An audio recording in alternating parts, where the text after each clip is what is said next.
Venha, vá, pode chegar! Tá tudo bem por aí? Porque por aqui tá tudo bem Bahia. A gente tá na Gamboa com essa vista linda para a Bahia de Todos os Santos.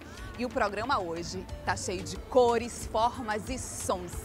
Tem a poética visual do grande Juarez Paraíso, o instigante mundo dos quadrinhos e a música da Camerata de Boipeba. 30 de janeiro é o Dia Nacional dos Quadrinhos.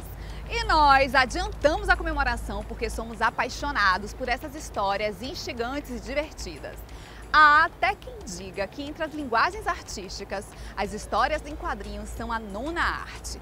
O fato é que as HQs oferecem infinitas possibilidades criativas. Deleite para quem produz e para quem consome.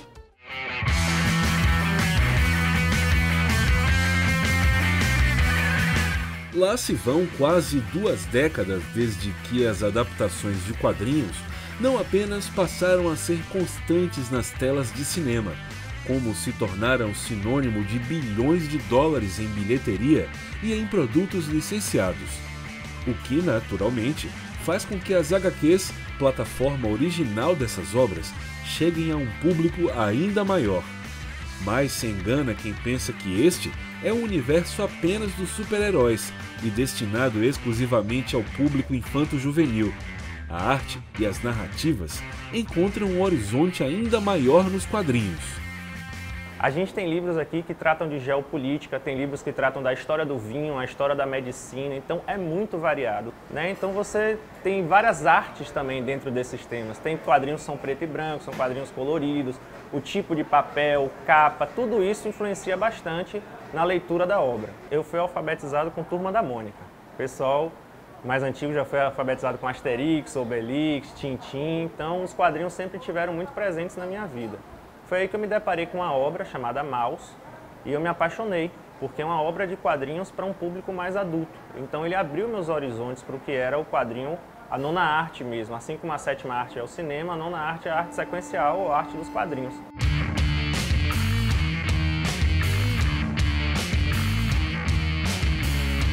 Na minha leitura preferencial, eu sou apaixonado por música, né? E por isso já adquiri alguns livros, como Sgt. Pepper, John Lennon e outros mais. A história do blues e do jazz, todos os gêneros que são colocados aqui, eu acho muito, muito interessantes, independente de qualquer um, todos são muito interessantes.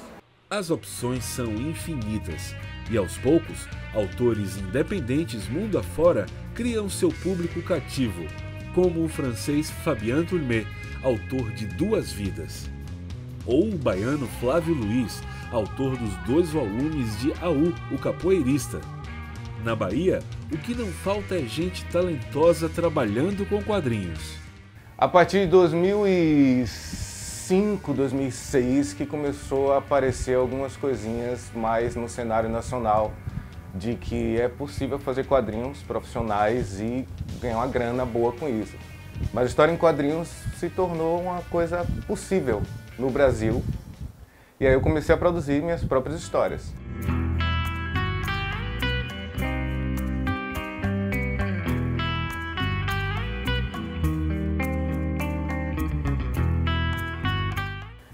É basicamente ser apaixonado por isso, ser um consumidor desesperado. Eu assisto filmes, eu leio quadrinhos, eu leio livros todos os dias e praticar muito.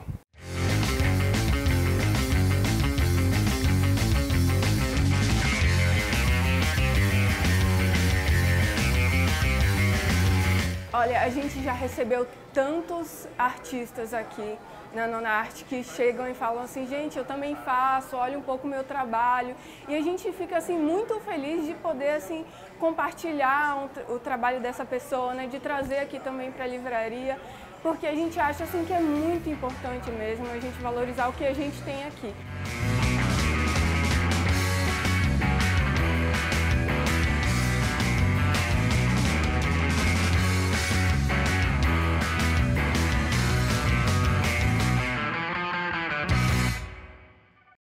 E você já separou um HQ bacana para ler aí? Viva os quadrinhos brasileiros! Agora vamos fazer um passeio musical. Andando pelas ruas de Boipeba, em Cairu, eu me deparei com violinos, violas, violoncelo. Tem uma turminha se dedicando ao estudo da música. E a comunidade está toda orgulhosa, viu? É o projeto Camerata de Boipeba.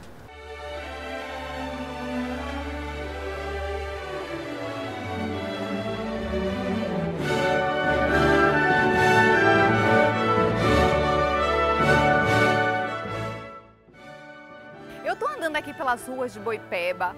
Vocês estão ouvindo esse som? É a nona de Beethoven. De onde será que vem? Vou procurar saber, hein?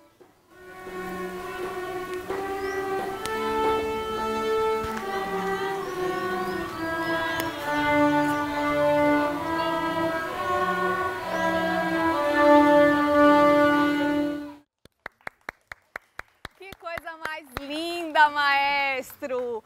Essa daqui é a Camerata de Boipeba. Exatamente. Que foi idealizada por você. Sim. O que é que essas crianças aprendem aqui nessa Camerata? Como é esse projeto? Essas aulas a gente ensina música, leitura de partitura, e tocar e se expressar através dos instrumentos. Hoje nós temos já mais que violinos, nós temos violas, temos violoncelos na Camerata de Boipeba. É isso.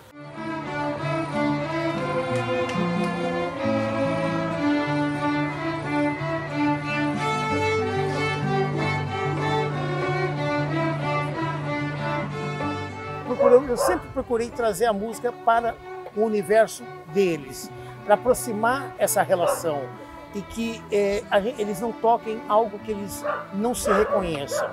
Então a gente tem alguns autores, alguns temas eruditos, como a Primavera de Vivaldi, das Quatro Estações, como este tema da Nona Sinfonia de Beethoven, e também fazendo muita música popular brasileira, que eles reconhecem.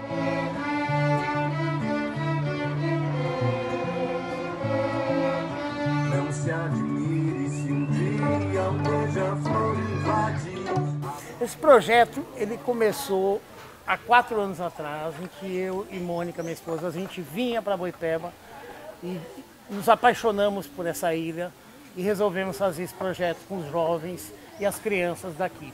O Marcelo viu aquela criançada e falou que vontade de montar um projeto. E eu falei, por que não monta? E foi aí que tudo começou. Ou seja, tudo começa com um por que não? Por que não? Aí vem gente como a Mônica e como o maestro Sennheiser e realizam. A voz do anjo sussurrou no meu ouvido. Eu não duvido, já escuto os teus sinais. Isso foi tomando um vulto, uma grandiosidade na nossa vida. E na vida, eu acho que da ilha, desses jovens, dessas crianças. E você recebe essa galerinha na sua própria casa, né, para dar aula. Lá em casa, a gente tem um espaço meio reduzido, mas que tem sido, por enquanto, suficiente para a gente trabalhar. Né? Girassol entre os cabelos, batom vermelho, girassol, morena, flor do desejo. Ai, teu cheiro em meu lençol. Se eu te disser que eu quero criar músicos, eu estaria mentindo e sendo muito pretensioso. Eu quero criar pessoas, né? Quero criar pessoas melhores e que tenham a música como uma maneira, como a gente tem outras tantas matérias e outras tantas preocupações, né, na formação dos jovens, a música é uma delas e é essa que a gente aborda.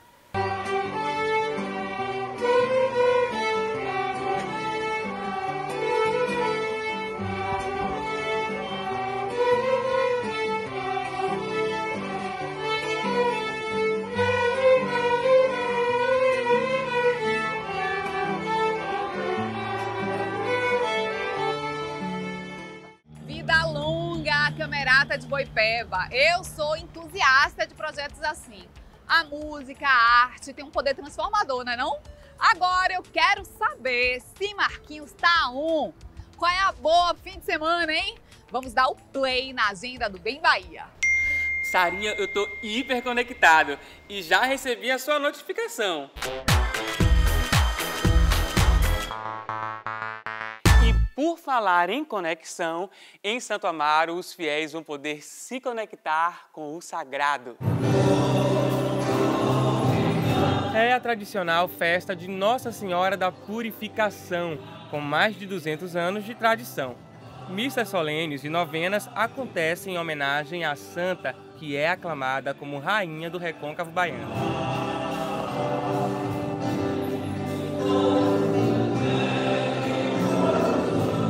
Chegou a hora de brincar e representar. A Biblioteca Infantil Monteiro Lobato, em Salvador, está com inscrições abertas para oficina de teatro para crianças de 8 a 11 anos e jovens de 12 a 17 anos. E o melhor, de graça, viu? Bora, bota logo essa galera para representar. E agora eu quero virar o mundo ao som de Gilberto Gil. Quando bateu o tambor, quem vem lá sou eu. Oportunidade imperdível para assistir Viramundo, do Balé do Teatro Castro Alves. O espetáculo transforma em dança a genialidade musical do rei do Expresso 2222, nosso querido Gilberto Gil.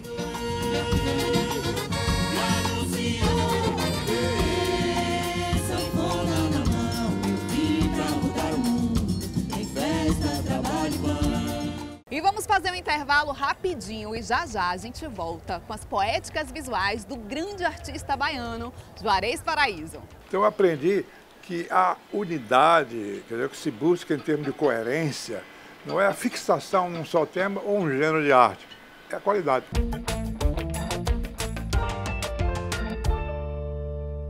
Voltamos com Bem Bahia e eu vou apresentar um espaço bem bacana de Salvador. O Ateliê Ativa é um local de formação, produção e desenvolvimento do pensamento crítico em arte. Localizada no Rio Vermelho, a casa é um ponto de encontro e respira arte.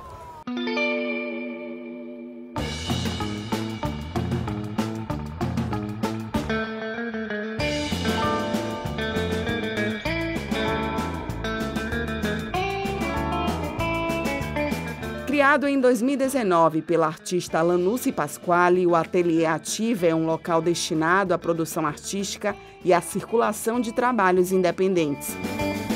O espaço ele surgiu em 2019, né? Tanto enquanto ideia e enquanto local físico. Era o meu ateliê de Joãozito e com o falecimento dele em 2017 acabou ficando um espaço muito grande, só para mim. E então, em 2018, eu iniciei uma obra de reforma nessa casa e nessa reforma foi surgindo a ideia de se ter um espaço para se fazer, pensar e discutir arte contemporânea.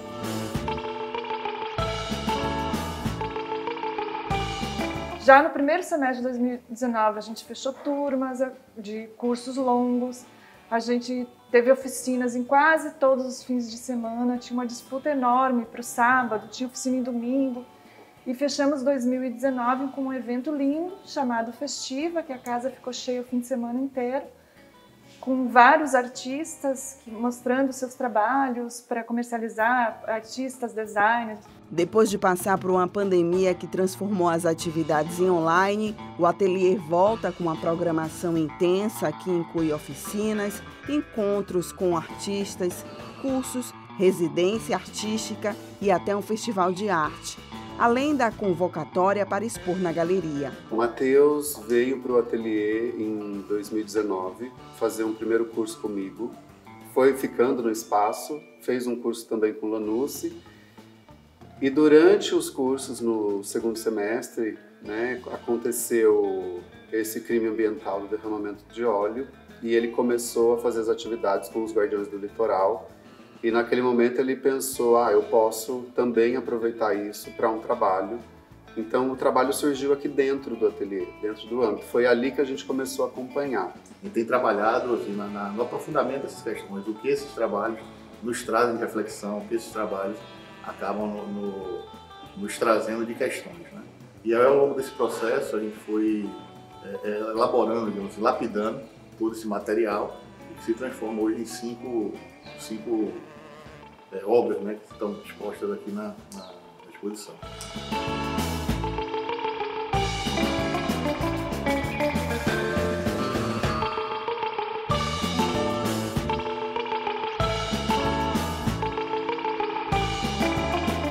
A gente está mais preocupado em mostrar esses processos e ter um lugar em que o jovem artista, que não necessariamente é jovem em idade, mas em produção, possa expor o que está fazendo, receber um retorno, receber um olhar crítico sobre o trabalho e correr os riscos que expor um trabalho de arte envolve.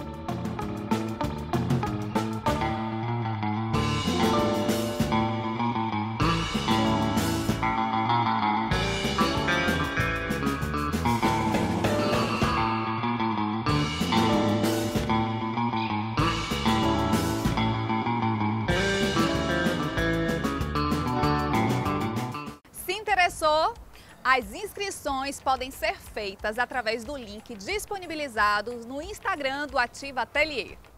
Vamos falar de literatura. Quito Ribeiro faz um caminho interessante para explicar o racismo estrutural do Brasil.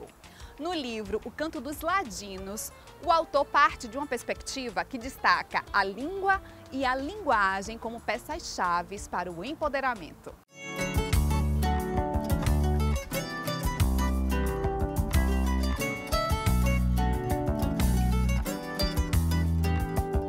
No Canto dos Ladinos fala de uma personagem que não é muito comum na literatura brasileira, que é a figura do negro classe média. Esse negro que passa a ocupar espaços que são reservados historicamente para pessoas brancas. E isso causa algumas tensões que estão no livro.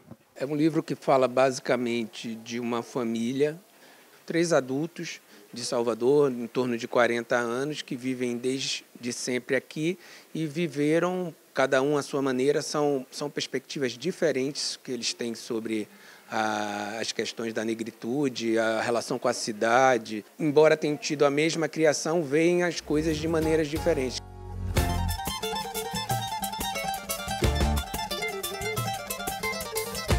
Os africanos escravizados que sabiam falar português eram chamados de ladinos. Por que a escolha desse termo no título do livro e o que ele de fato significa na obra? Trazer a memória dessa uso do termo, né, de que os ladinos eram os africanos que aprendiam a falar a língua, diferente dos boçais, né, que eram os africanos que não aprendiam a falar a língua, como uma metáfora, né, de ao você aprender a língua, você dispõe de um poder. A língua é um poder. Então, no momento em que eles adquirem esse poder da língua, eles conseguem se articular diferente na sociedade. É um livro que me parece ser um livro que dialoga muito com a música e com o cinema, né? Então, assim, é um livro montagem e é um livro musical. Então, eu acho que essa é a grande novidade, né? Mas eu acho a grande particularidade do livro, né? Eu acho importante nesse sentido de você trazer diversos aspectos da cultura. E é um livro que se passa na Bahia, um livro que trata de racismo sem ser panfletário, é um livro que viaja para a França. Então, é um livro que ele está percorrendo diversas fronteiras e abrindo novos caminhos. Então, acho que a importância desse livro de Quito é nesse sentido.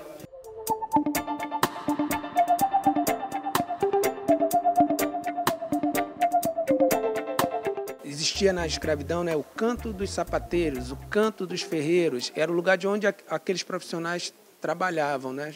Então, na minha cabeça, seria como se fosse o lugar de onde os ladinos estavam. O português dos ladinos não é o português que veio de Portugal. Eles pegaram aquela língua, mexeram para cá e para lá e geraram uma língua que é a língua que muito é o português influenciado por eles, né? O que a gente poderia, hoje em dia, tem gente que chama de pretuguês, né?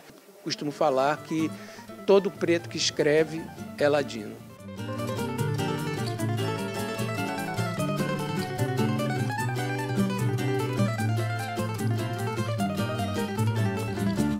Rapaz, deu vontade, já vou começar a ler esse primeiro livro de Quito, artista baiano que passeia aí entre o cinema, a música, a literatura e que há alguns anos mora no Rio de Janeiro.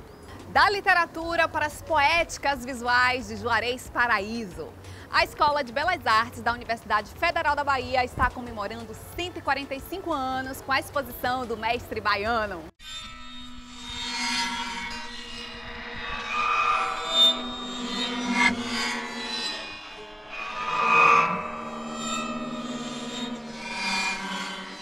Juarez Paraíso foi aluno, professor e diretor da Escola de Belas Artes da UFBA.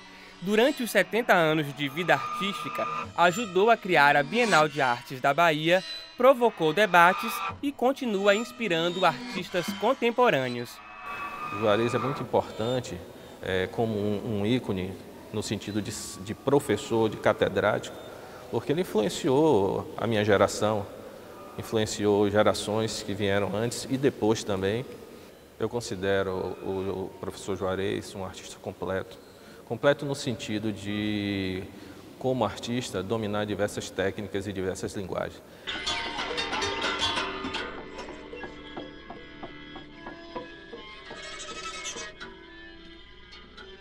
Então eu aprendi que a unidade, quer dizer, que se busca em termos de coerência, não é a fixação num só tema ou um gênero de arte, é a qualidade.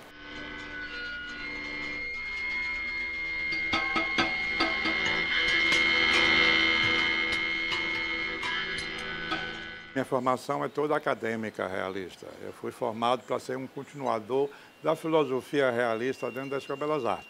Só que eu dei uma virada, não só eu, toda a minha geração. E aí começamos um movimento de atualização, digamos assim, pedagógica dentro da escola.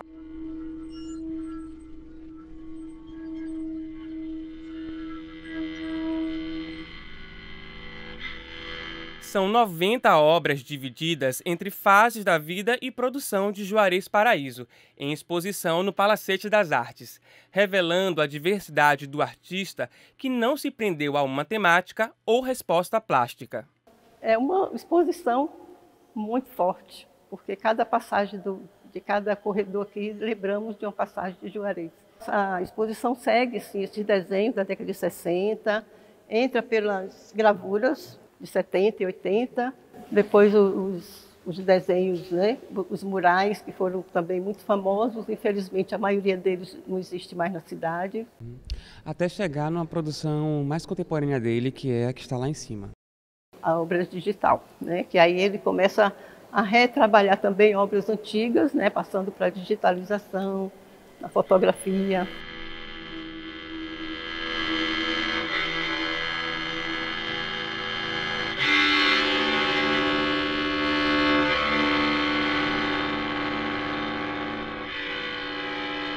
Nesta sala estão duas das obras mais emblemáticas de Juarez Paraíso, para mim e acho que para muitos.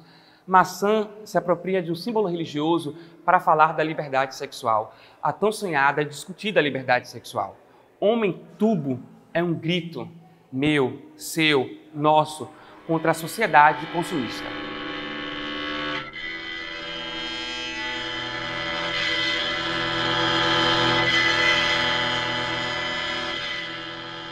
Ele, evidentemente, que ele se nutre das inquietações da década de 60, 70, que são inquietações do mundo, a questão da liberdade sexual, do feminismo, da liberdade da mulher. E, ao mesmo tempo, ele tem também, ele vem com outras críticas próprias desse momento, né? Por isso o trabalho dele continua sendo muito presente, muito atual.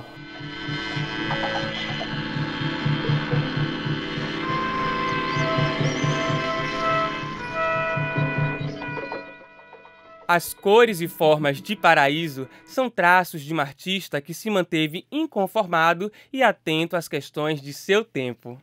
Ele é um artista que a trajetória dele é de rompimentos, é de rupturas, né, com, digamos assim, o estado mais normal da produção artística, né, criando sempre coisas novas e sempre muito voltadas para uma poética muito particular que caracteriza a representatividade desse artista.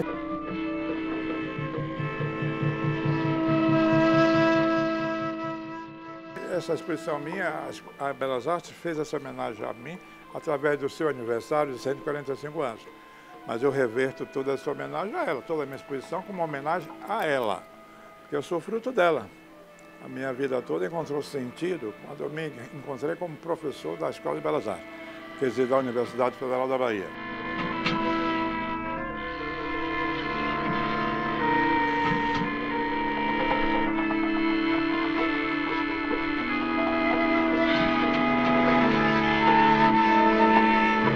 E eu vou dar um spoiler para você do próximo programa. Semana que vem tem 60 anos do jovem Luiz Caldas. E as novidades desse artista talentoso para o Carnaval 2023. Haja amor! A música sempre esteve comigo nesse tempo todo, né? Eu acredito que eu não fiquei uma década sem tocar, porque eu comecei com os 7 anos de idade, são 53 de música.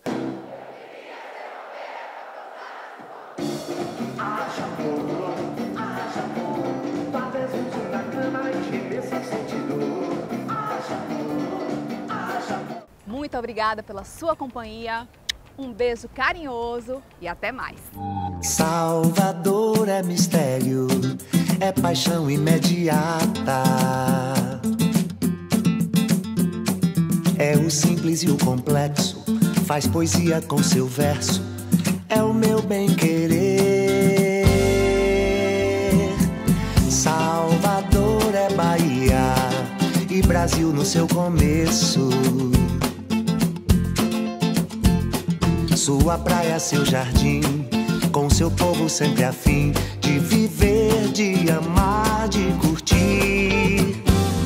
Tá no som do birimbau.